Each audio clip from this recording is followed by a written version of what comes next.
All right, we're back. Welcome to digBiz. We have once again the inimitable Chris Guthrie. Inevitable? I like that. I like that. Inevitable and inimitable. Senior Director of Business Development at 365 Cannabis. We are doing another install of our series on seed to sale to delivery cannabis commerce. And today we are going to focus on why cannabis producers need to take ERP and implementing an ERP in their business, why they need to take it seriously. And this is a conversation that we've had a few times offline, online, and there's a definite evolution. We talked last time more about the business evolution of cannabis. Now that legalization has taken hold in various forms, medical, of course, but now, of course, recreational. And this is starting to take hold globally. We've talked about Canada being fully legal. We've talked about America being legal state by state, but evolving and growing there. Europe, some countries are now taking this seriously, and we just talked about Australia taking this a little bit more seriously. So there's definitely an evolution happening. So there are lots and lots of experienced growers who are not experienced ERP producers at that scale. And this is a really important evolution for people who are fantastic at cultivation and their ability to grow, but that's not the same thing at their ability to scale, especially at this level, and why an ERP plays such a significant role. And so let's talk about what it means to even have a seed to sale to delivery process. What does that actually mean? It means that you can produce that fantastic product that we were just talking about, the jar of immaculately cured, trimmed flower that has beautiful trichome development, a complex cannabinoid and terpene profile. You can produce that. You can package that. You can sell that, get it into somebody's hands, and you can do it more than once. Ideally, a couple hundred times, a couple thousand times a day. And that's the real trick of it. And that's where the industry has sort of fallen down historically. Lots of people can do one or the other, but not do both at the same time. It's like the ultimate walk and chew gum at the same time. Like I think about that like gorgeous batch of flower that every cultivator shop comes down with the first couple rounds because their facility is nice and clean and their genetics are fresh and their team is jazzed and everybody's going the extra mile. And then week 4, week 8, week 12, everybody's been cleaning just like nonstop. That's actually what a commercial cultivator is just a very fancy janitor. And lots of people don't realize that when they get into the game. Yeah. You're not like a super duper Superman. You're a fancy janitor. Right. And that's when having your processes documented and repeatable comes into play. And I just don't think you can do that without a real ERP. Something that you can measure. Right. So on that note, then, so we're talking about. I mean, what you're basically saying is their process is, given this kind of scale that we're talking about, being able to do this to the hundreds or thousands daily is process. I mean, at some point, the humans are going to fall apart. Yes. At some point, humans are going to leave. At some point, humans are going to be sick. At some point, humans are going to get a different job or go on maternity leave or go on extended hiatus to go and search for landrace strains and the jungles of Thailand. Like people's lives happen, and you have to be able to leave the home fires burning with your team and be able to repeat that magic over and over again if certain people are not there. And, The and similarly, we're talking also about the quality of life for your staff, and we're talking Yeah. about your A players, your absolute Mhm. rock stars, all the way down to your junior team who may be junior just because they just don't know, or they just maybe part timers or any kind of a junior. One way or the other, the quality of life for these guys on an ongoing basis is a thing. Yeah. And as you Oh, said, and when we said leave, there's leave to go on holiday, and there's leave to say I can't do this anymore. yeah. Yeah. Cannabis life is intense. Cannabis life is in some ways sort of like restaurant life. It starts early, it ends late, and it doesn't stop.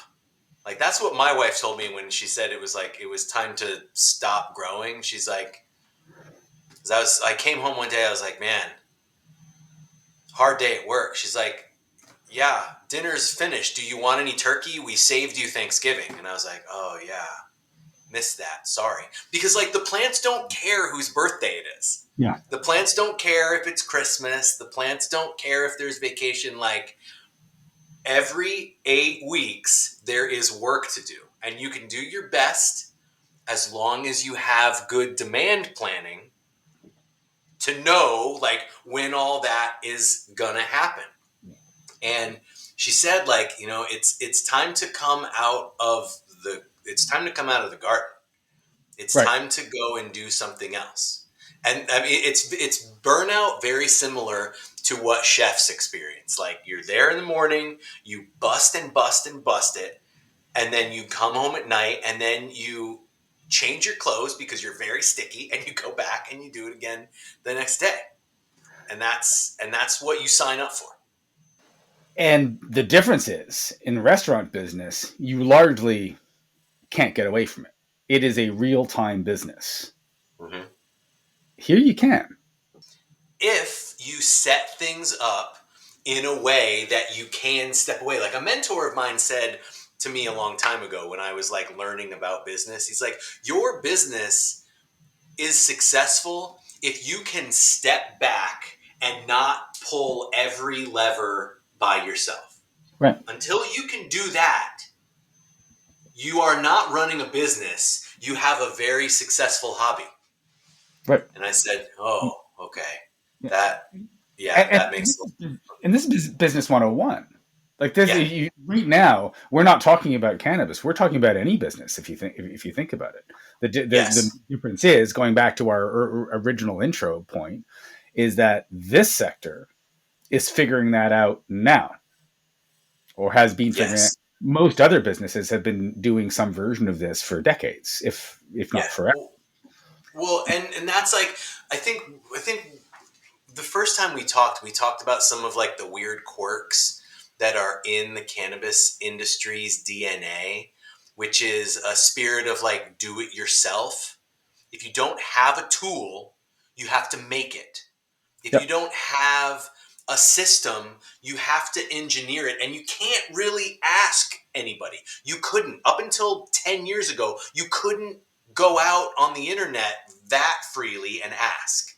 If Yeah. you wanted a new irrigation system, you went to Lowe's and you took out the pieces and laid it out on the floor, and Yeah. then you brought it home. It's the same thing with uh, the idea that you have to be able to set that down. And a lot of like legacy cannabis cultivators, they don't like that. That's not how Yeah. they're built. This is theirs. Yeah. They do it. They've got a crew, but they're there at every step of the way. Yeah. And getting rid of that sort of mentality of it's got to be me every time, that can be tricky, especially because like you're dealing with huge cognitive loads. That's Right. what me and my partner Ian Ray, check him out, friends, on LinkedIn, a wealth of knowledge on his LinkedIn profile. We talk about cognitive load a lot because it's a huge barrier to adoption of ERP. Legacy operators, they need this information. Their investors demand this information, but it can sometimes be counterintuitive to the way that they have developed their careers of setting up and codifying, recording a bill of materials, identifying a repeatable route or schema for this production job. Lots of cultivators think in terms of rounds. I need this many cuts. I need this many pots. I need this much dirt. That is essentially a bill of materials. But getting people to code switch in their mind to use the language of ERP, that's the first drop in the cognitive load that we Yep. have to get people to coach people to sort of adopt. If the legacy operator doesn't have a good production manager, CFO, COO that comes from the business world that has already used ERP. Those are the most successful operators. Legacy married with supportive traditional business Yeah. Yeah, because acumen. as we said, at the end of the day, we are still talking, manufacturing best practices. Yes. Yes. And so take. I want to stick with your cognitive load thing because now we're diving into the big operational risk, and this is something that is unavoidable. It doesn't matter how great you are as that individual who pulls all the strings. The big difference now in your operation is compliance. In the before time, there was no compliance. Compliance was, did you sell it or not? Now the real compliance is right up there and beyond food perishables. You are beyond that. You are in a regulated industry. And what Mhm. happens if your cognitive load falls apart in managing all of this? You get dinged with a recall. You Yeah. have to go to all your vendors and say, I'm going to need all that back. And you better be able to know exactly what they have, when they got it, where it came from, and how many you're supposed to get back. Okay? And you have to know that. It's very And similar to food, it's very similar to pharma. and someone is breathing over your shoulder. Who's that? Um, that is somebody who I'm sure is very nice at home, but very cranky with you in your office. And they Okay? begins with a capital G. Uh-huh. And they usually have a couple of letters behind their name, or maybe they have some letters on their back in bright yellow, uh, those bold print saying, those acronyms. Oh, we've gone from G to F. "Oh yeah, definitely, definitely in the F, in the F. Yeah. OF." Oh, Uh, yeah, yeah. So oh these yeah, guys, and what are they going to do? They're going to say you're done until you figure this out. they're And gonna that, say, "Lock this door. yeah, Get all that stuff off the dock. Take all that stuff off the truck. yeah, We're gonna finish what we are doing right now." yeah. And all your staff are looking and saying, "This sucks, but I want my pay." Yep. And you're paying them with all that money that you are currently not making. Oh yeah, none of your expenses stop. The only things that stop is your ability to sell things. Yep. So, oh god. So let's take this. So we've got seed to sale to delivery. So we're establishing that where the ERP fits in all of this is the seed to sale to delivery, starting at the end now, the end customer. The end customer, again, not unlike e-commerce that we know. Everybody knows this now. Something happens and a nice person shows up in a truck. It could be a branded truck or it could be a car. It doesn't matter anymore. And they walk Mhm. up and they've got their package for you. Maybe you signed for it. Maybe they drop it. In this case, you're probably having to sign for it. But they show up and we expect it. It's very common and increasingly common are the alerts, the geo targeted alerts Geofenced alerts, sorry, is a better phrase, where they are saying they know their delivery mechanism is sophisticated enough that they know they are approaching your neighborhood, your region of their delivery route, and therefore they will be 15 minutes away, a half an hour away. And where this delivery model is becoming entrenched. Yeah. It's not, for a lot of things, not necessarily for everything, but for a lot of things, I can see that being the de facto delivery model for a lot of things forever as things move forward. And uh, so how the geofencing works doesn't matter, but the point now is that you take that and you work back through the sale order process.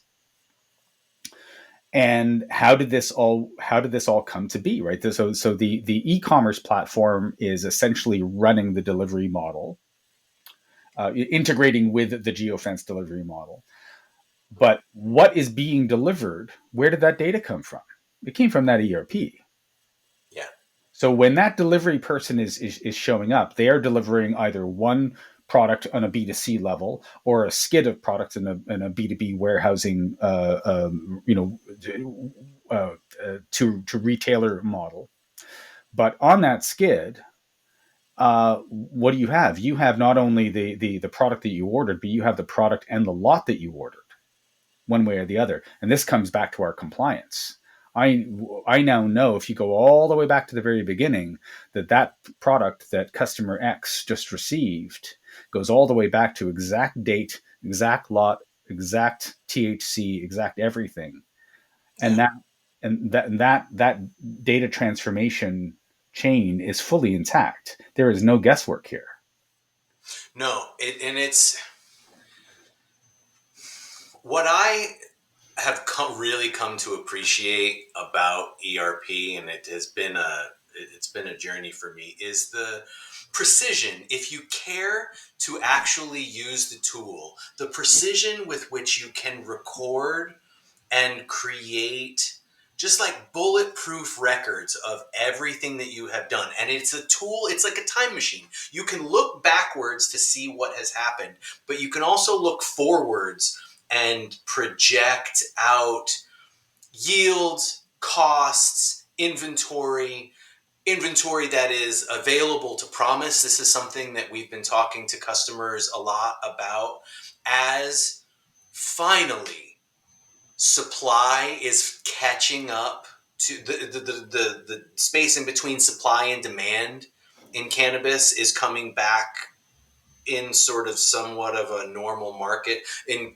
Canada and the US. The supply greatly outstripped the demand. Like everybody was, we all grew too much weed. It was laughable. Everyone got And excited. Yeah. good for us. We grew enough weed where every man, woman, and child in North America had 10 pounds a day to Yeah. smoke for a year. Good for us. Yeah. We destroyed a lot. We destroyed a lot of great businesses. A lot of market and venture capitalist money went right, Yeah. not up in smoke. It just sort of sat there and molded. But being able to know what you have available to promise because you don't have inventory sitting in your vault, that is a huge component to running a healthy business. Couple that time machine ability, looking forward, looking at the present, and looking backward, with a really powerful way to let your customers see what you've got. Like, this has been, it was sort of it was one of the highlights of my 2024, just to get that piece in place to let my customers sell their great weed more easily and more in just like in an elegant way. Yep. Right. ERP can be clunky. That goes back to sort of that intellectual or quantitative load, that there are a lot of screens, right? So getting operations to adopt ERP, that's the one thing, but there's no chance that ERP is a good sales tool, Right. right? It's a good inventory management tool. But now at the end of the ERP chain, you have planned your enterprise very well. Now it's time to take what you have yielded and pivot toward the customer.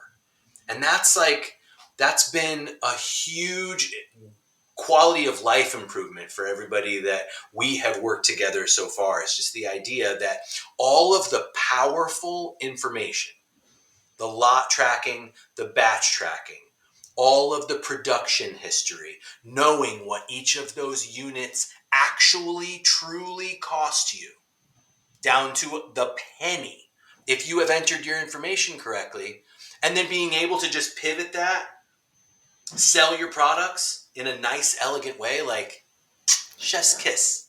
Chef's kiss. And for those people who are starting to grasp what Chris is saying, but are still sort of, there's still a gap. Effectively, what, in a gratuitous self promotion moment That's what is, we're here for. that's what we're here for. When you when that product is labeled, for lack of another way of putting it, in the ERP as ready for sale, it has all the data points ready. And the e-commerce platform at this point, all it cares about is that key flag. I am now ready for sale, and here are my parameters to do it, including lot awareness, all the lot attribute data, THC percentages, etc., that are important for customers, but also important for compliance. Anything comes down, it is abundantly clear exactly where this sale tracks back to. And so now you have an e-commerce awareness that says, not only do I have a plant or a gummy, but I have a plant or a gummy that was made this way exactly and passed this exact test and has all of these attributes that went with that test, that happened in October of 2024, on the 18th of October, for example. And so you have all of this, and that is going to follow the sale all the way through. So now the e-commerce system, now whether how much of this you expose for the customer to choose is an optional thing. You can choose to make this available, or you can choose to not make it visibly available for them to choose. That is something that different businesses, at different scales of the sector, make on their own. But the point is that regardless of what they choose to expose to the customer, the data is always there.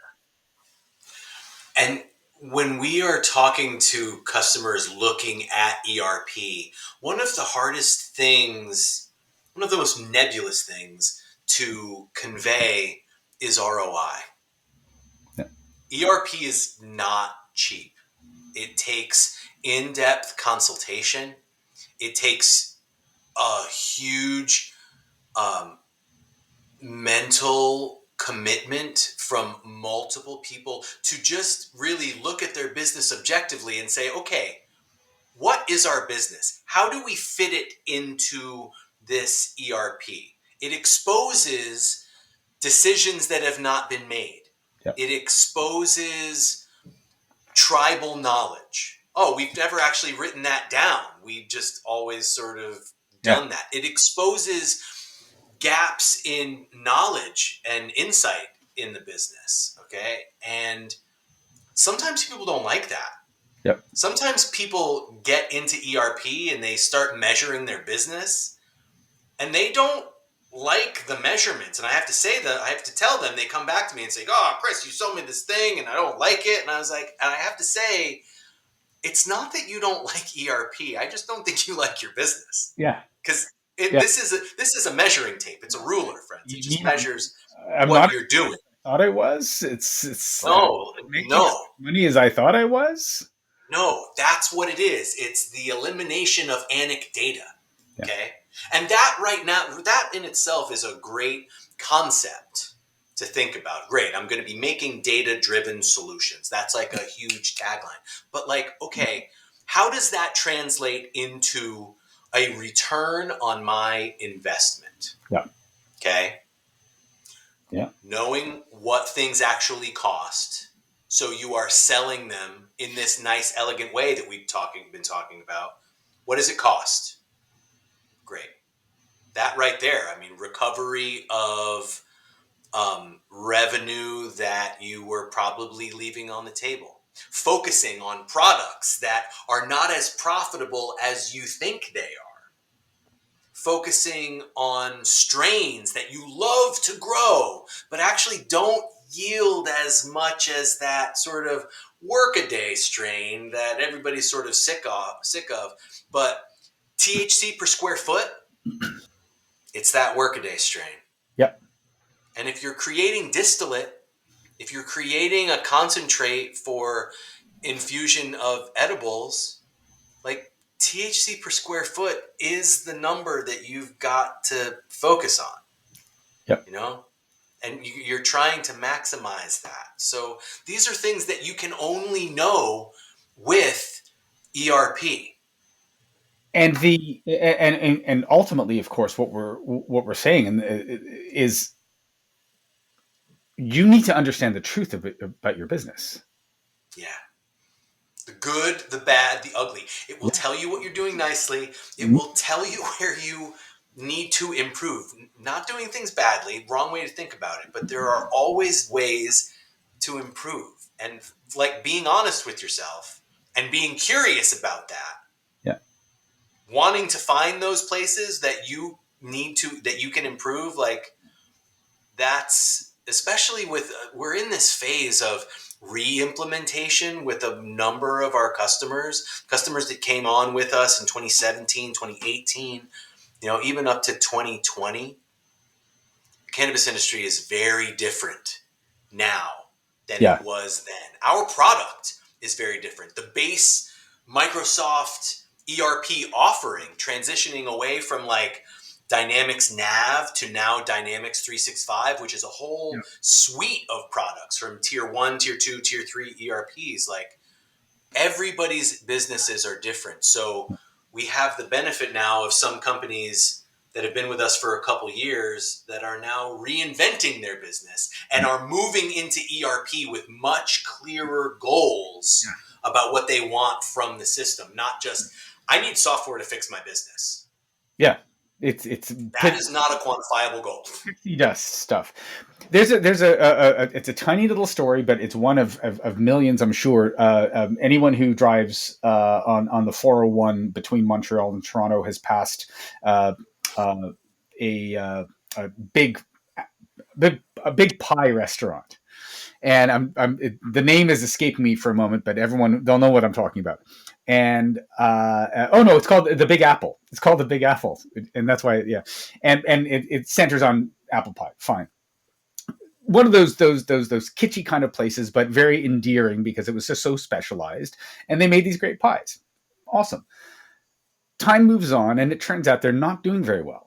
For such a great, iconic looking operation, they were actually not doing very well. So like, well, this is a shame. I don't want this to shut down. And so they hired a CFO or some business analysts, and they go through the process. And ultimately, they came back and they said, "You need to sell some burgers." And they were, "You've got to be kidding me. We are a pie shop. We do this. We do not sell burgers." And at the end of the day, they start selling burgers. Now, I don't know. It's been a long time since I've been there. I don't know where it's kind of come from, but this is a version of what you're saying. They're basically saying, look, sorry to say, but your customers also want lunch.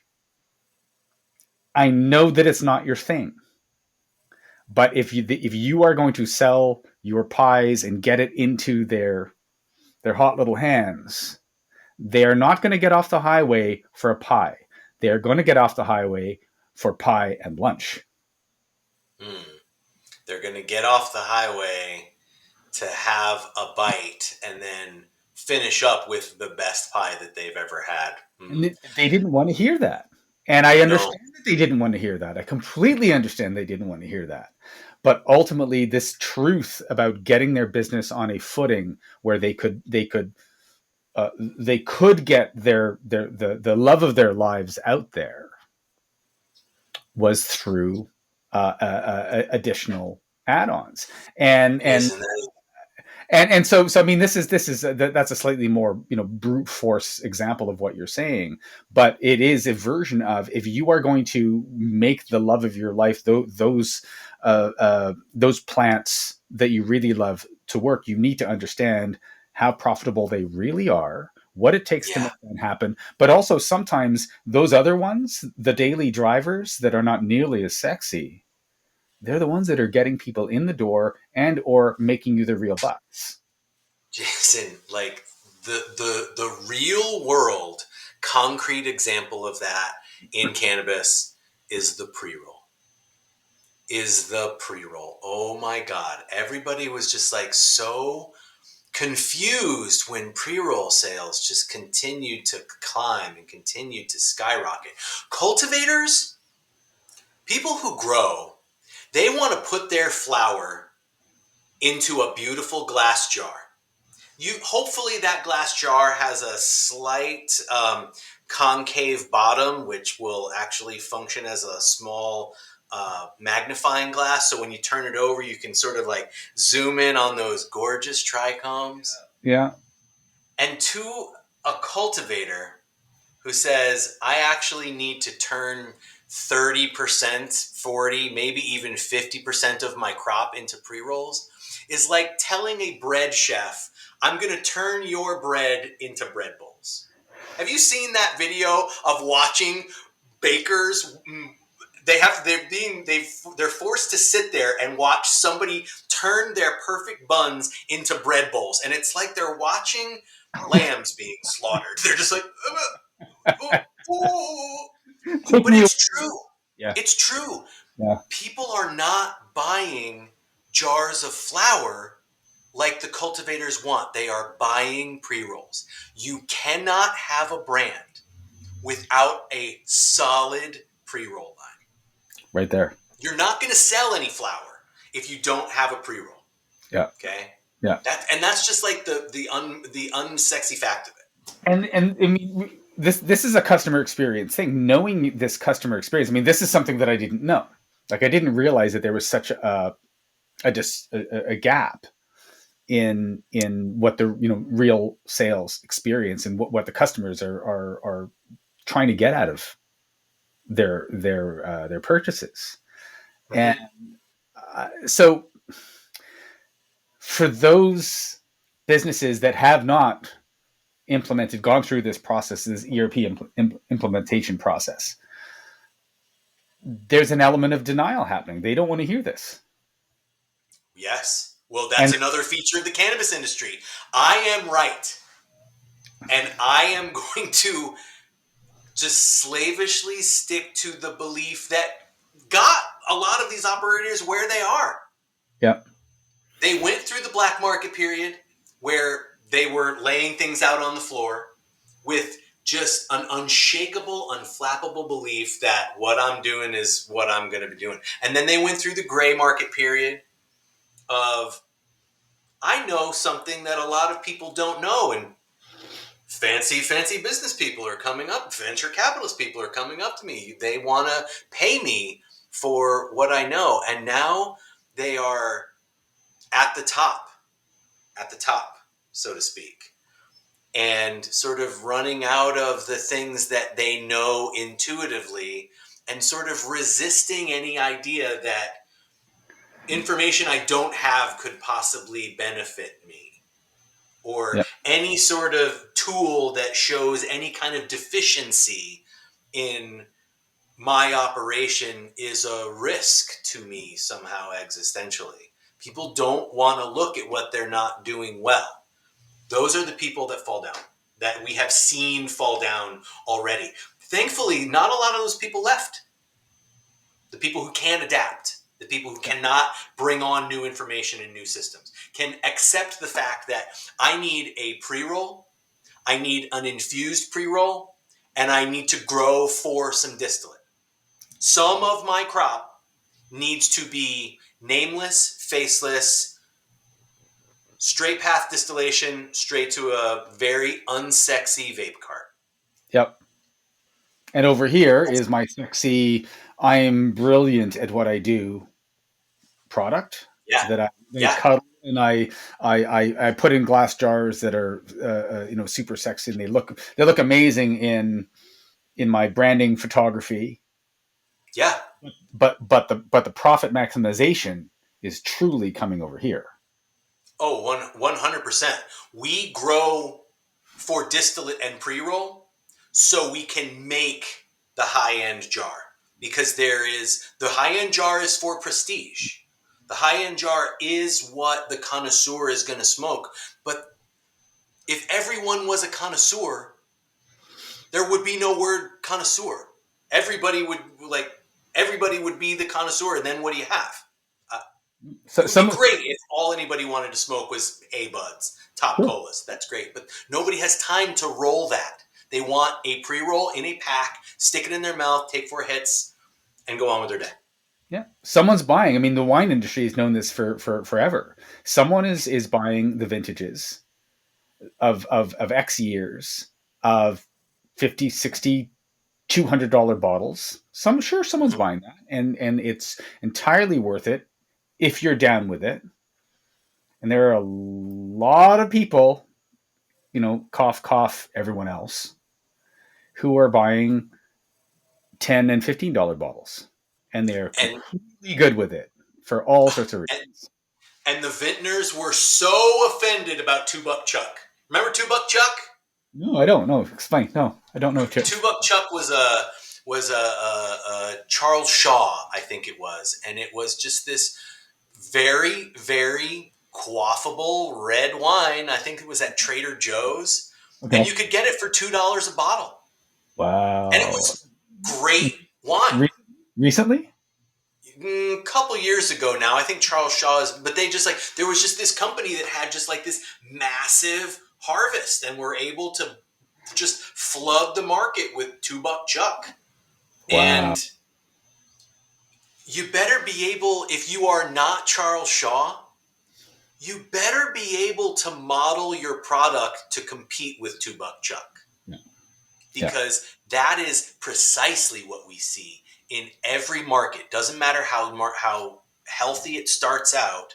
There are some early entrants who gain market share. Prices are still high, and then there's just a flood. There's a land grab of people, especially in healthy markets. They come in, they set up shop. The oversupply that we were talking about happens, and Yeah. then there is a race to the bottom. Okay? Everybody can make money when it's $4 or $5 a gram wholesale. Sure. If you can't make money at that level, I don't know what to tell you. You might have not gone to work that day. Yeah. Yeah. You better be able to make money when things are $50 a pound. And Yeah. you can only know that if you're running ERP. Yeah. And you touched on a point. We are not advocating for a full on commoditization and a race to the bottom of your pricing. That's not we're No. saying you want to do that. You don't want to be selling a $2 bottle of wine, but you need to be prepared with your data and your truth of how you are making money, so that when there is a commoditized push and prices get pushed down, or a new competitor comes into town and they are pushing prices down, or there is a problem with inventory and your profits gets pushed down, one way or the other, you need to know the truth of how you are making money down to the seed.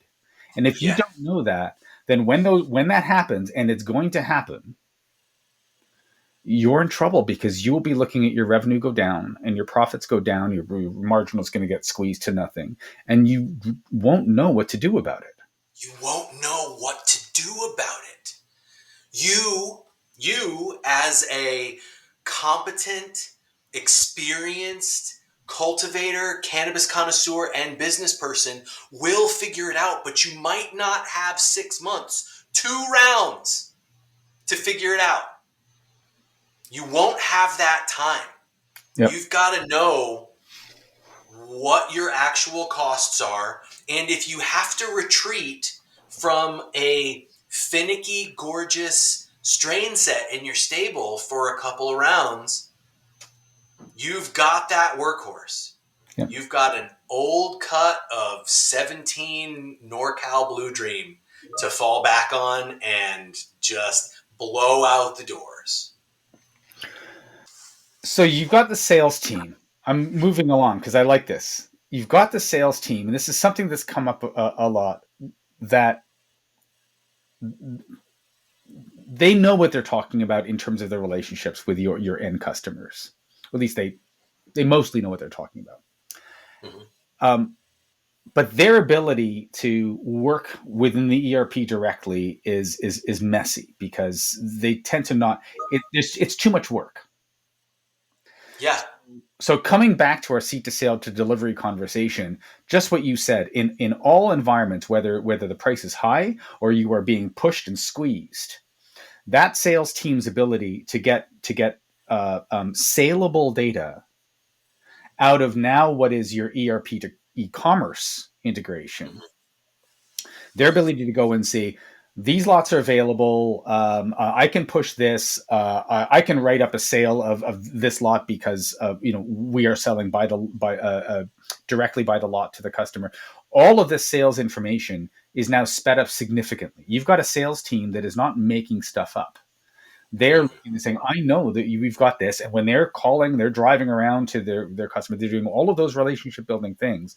They're now focused on uh, a real set of data that they can work and their end customers can work. They can both work it. It's really a question of who wants to do the heavy lifting and who's going to take the initiative. It doesn't matter, but the data is real and the data is ready to go out the door.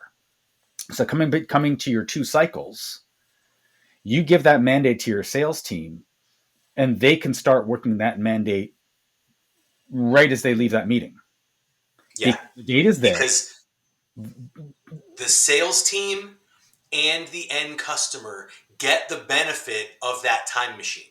They can see what's in the vault right now for purchase. The customer can see that in their sales stack 365 portal. Yeah, The sales team can go back to the ERP and the Power BI and see what's available to promise yeah, and put a marker on that.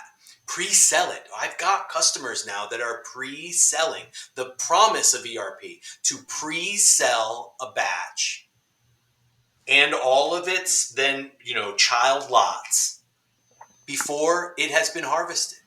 wow, That's the golden ticket. That's the holy grail that we're trying to get to, yeah, right?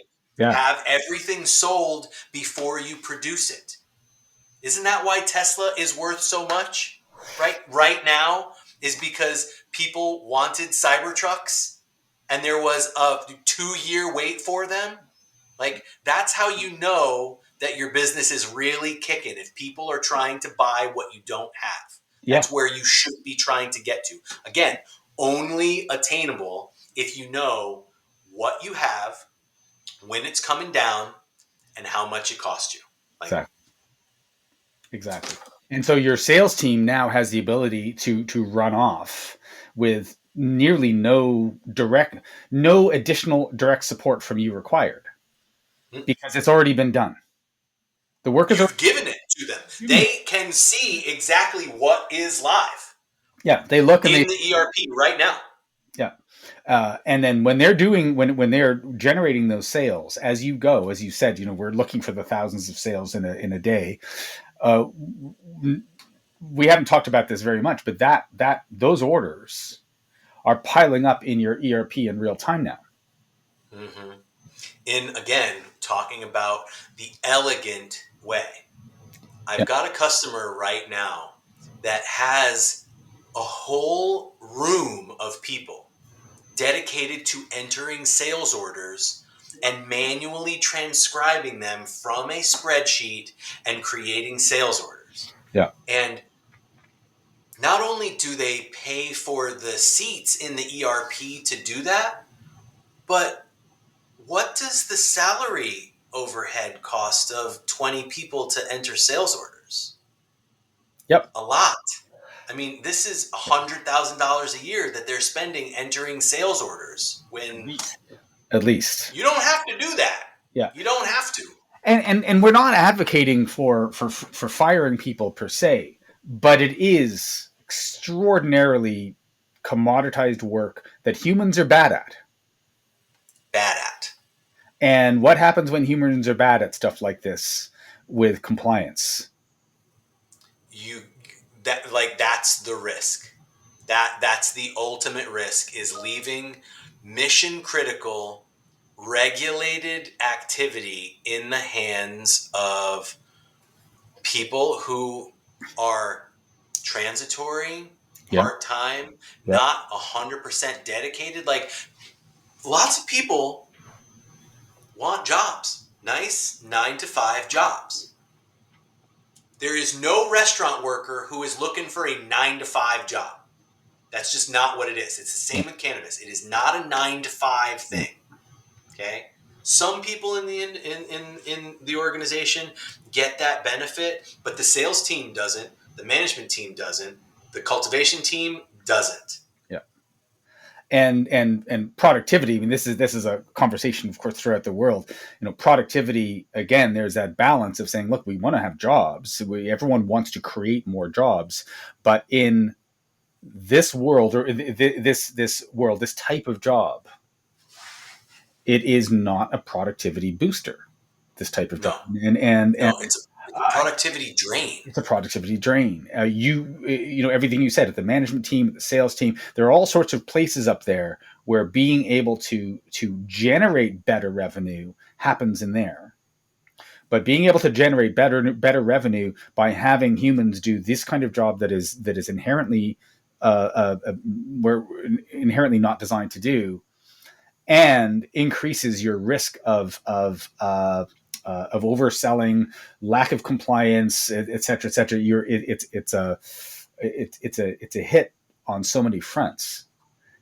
It makes very clear sense to me that if your business is already running and being successful and has 20 people, 10 people dedicated to entering sales orders, Yeah. and you can automate that, take those 10 people and improve your processes. Right. Take those 10 people and put 2 of them into compliance inspection. You're already paying for them. They're already baked in.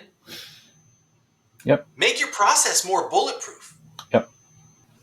Get yourself another AP clerk, another AR clerk. Yep. Get yourself another salesperson. Yep. You've got 10 people that are just doing data entry that they don't have to do manually. You can turn those resources to better use in your organization. And putting this into a real world scenario, as you said, putting these 10 people to good use. Just because a system is automated, just because the sale to ERP, sales order automation, is in place, it doesn't mean you abandon monitoring the process at all. It means that you can put a human to work in a better way, as in monitoring. Does this make sense? Are there too many alerts where something is oversold? There are all sorts of issues where automation is doing its job, but there are questions about, is so and so selling too much? There are all sorts of things that you might want to confirm with your automation. So having humans watch that and watch for the flags, watch for the alerts, watch for all these things, that's a great job for humans. Because now the human is doing what the human is good at, is thinking. Nuance. And you put that in place, and then the human saying, look, I was looking over the past 3 days of 3,000 orders. Great. 3,000 orders, one human is watching this. I have noticed that there are more outage alerts for lack of inventory in a certain category. I have noticed that so and so is selling so much of this and not of this. There are all sorts of nuances that come out of this. Having your humans monitor that and keeping the quality of your sales process up. Yeah. How much more valuable is that than having 10 people just hammering away at any old data that comes across their desk? Yeah. Yeah. Like that's why people. That's my number one thing about like watching all of the AI take over automation job automation jobs, and we all have wished or said to ourselves at some point, I don't want the AI to make art so I can do the data entry. I want the AI to do the data entry so I can make art. Yeah. Right? Like Yeah. this is exactly what we're talking about. Let the machine do, let the algorithm do what it wants to do Yeah. so you can be the human, so Yeah. you can notice trends and empathize with other people, think about buying habits, think about what people want to buy, look at what is inherently valuable in your team and your product and your brand, and make better choices about how to bring that and put it in people's hands. Exactly. So putting this into a full a full end to end discussion, we've got, for people who, for business owners that either have an ERP process of some kind or think they do of some kind, I think they do. think they do, to those who don't at all. What's the message that you want to give them, that to talk about their cultivation process, maturing their cultivation process to a business that is able to genuinely scale and make money, but also give them that truth. This is something we don't talk about an awful lot. It's not, we're not here to give platitudes about, there's such a common thing of saying you'll make more money. Yeah, you will, but everyone says that. So what does it mean? You'll make more profits, and you'll be able to scale. These are all words. Mm-hmm. But in this sector, what does it really mean to these guys when we're talking about a seed to sale to delivery model of ERP with e-commerce embedded and delivery mechanisms and customer outreach embedded? What does it mean to move from I'm a great cultivator to I am a growing and scalable business that can take my wisdom as that cultivator with my prestige product, but also scale out in ways that the market wants and turn that into a seed to sale to delivery model? What's the message? ERP changes feelings into data. You can't run a business on feelings. You need data. There's a Sometimes quote. that data is going to confirm your feelings. Sometimes it is going to show you that what you felt, although felt good, is incorrect.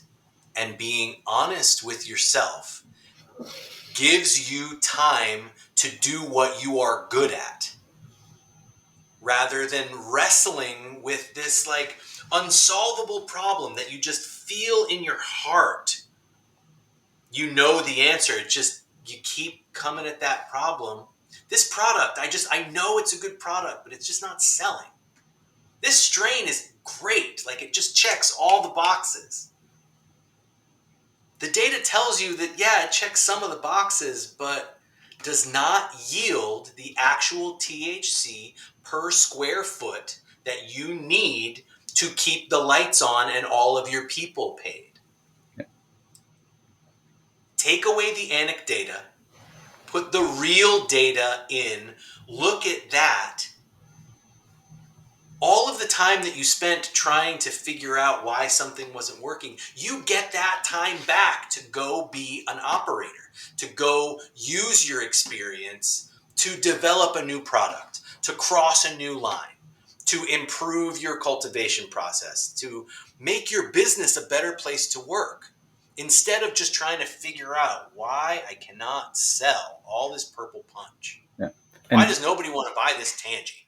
and now, when you have given yourself the freedom to do that because you now have the truth, who are you now? You are really that person. Mm-hmm.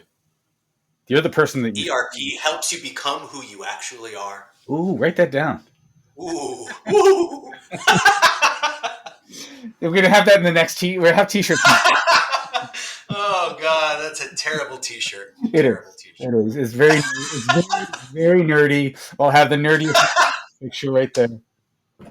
I'm embarrassed. But it's brilliantly nerdy. It's great. And so ultimately, um, I think we've talked about this. The embedded sales team, the embedded delivery models, the embedded lot awareness, but coming all the way, it's a look at truth. It's a look at scale. It's a look at another entire level. I hate to use the, again. It's cliched, but we talk about the next level. This is the next level. This is where that expression came from. It is, and like in all seriousness, the end goal is to make it really easy for your customer to give you money. Yeah. Right. Yeah. And knowing how much money you can collect while still maintaining the proper cost ratio to the value that you're bringing, right? Yeah. To have good data on that, and then just making it elegant, giving your customer an elegant way to shop, to digest your inventory, make choices about what they want, and then purchase it from you. And That's the golden ticket. no, exactly. And for those who haven't heard this before, like we're talking about not just the product, but also the product lots. Where if you find that there is a premium to be had out of a specific lot, because of either the age or the attributes that have come out of that, now that you've tested it, you can go in and make a premium price for that lot. You normally switch it for $5, but you say, no, I can get $7.50 for this. Yeah. And I should get $7.50 because the demand for this will be high. I know exactly how much I have. I know exactly when I'm going to have it. And once it's gone, it's gone. So come and get it, folks. Yeah. Being able to quickly and elegantly adjust that without printing out all new sales material, without sending out a whole bunch of emails. Your salesperson accesses the data that's in the ERP, creates the custom pricing structure, discount structure for that customer in the portal, and then hits them up and says, do I have something wonderful for you? Right. The human does what they're good at, which is selling and pointing and telling the story, and then delivers a very elegant sales tool to allow a purchase. And then those purchases show up in your ERP. The sales order's there. It's for customer X when it's ready. And the warehouse team is there to catch it, pick a pack. ERP tells them exactly where it is. Slap a nice license plate on that skid from the ERP and shoot it back out. Yeah. I think I think we painted the picture. We've done we've done the painting. I think that it's a clear picture, and it's just need to get the word out. Keep talking. Mm-hmm. And every part of business is a grind. Every part of the cannabis industry is a grind. But showing up with your friends. And a lot of businesses are getting this. Businesses that they're getting this because they already understand, or their mindset's already been there. Some they've been burned. They may have known this, may have, but now they're like, okay, we have been so burned. If we're gonna, you are not in the cannabis industry right now if you have not set at least $250,000 on fire. You're just not. Yeah. So that's the truth. So if you have set $250,000 on fire, you need to talk to Chris.